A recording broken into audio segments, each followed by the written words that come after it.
Hey guys, Grumpy Gunsmith here.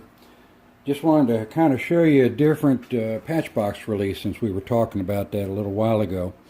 This is an original Western Pennsylvania, East Ohio style half-stock percussion gun, and the Patchbox wasn't working right. So I went in and fixed it, but basically what I wanted to show you was this mechanism. Pretty simple. It's got this L-shaped piece here is hinged on this pin, and of course this screw is a modern one. I replaced it with that so it wouldn't be mistaken for the original in time.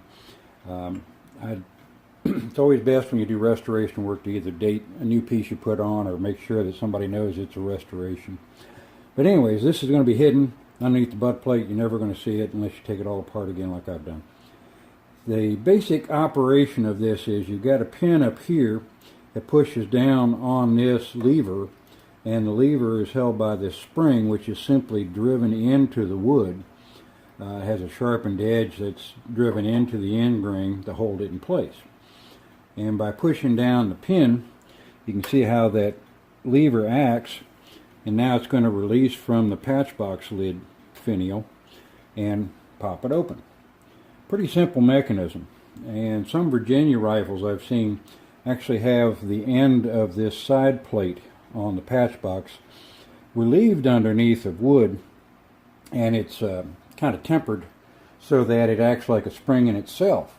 And so this pin would actually be attached to the lever, and just drill it, tap it, thread it in place, and it goes up and pushes against the bottom of this Patchbox finial, the end of this piece, and as you push down on that springy effect, it would push down the lever, and that way you don't have a pin sticking up through all the time. It's a hit and release, pretty common, and it works pretty well too. It's not as susceptible to the wood changing over time because everything's hidden underneath, and less chance of things binding in the wood.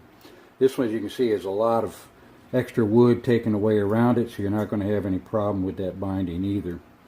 But it works pretty good, and it's pretty simple. You can see it just catches pretty tightly, and then when the spring is pushed down, off it goes. So just another option for when you're doing a Patchbox release. Something to think about. Not too difficult to do. And this lever here can be made out of steel. This one's actually made out of a piece of brass that's been cut and filed. And it's about 3/16 inch thick. But you can make it any size you want as long as the tip of this catches the pin here tightly. And this spring you can actually make out of a piece of hacksaw blade or something similar to that, and that'll give you enough power to operate that without being too much. Alright, so until next time, we'll see you later. Bye.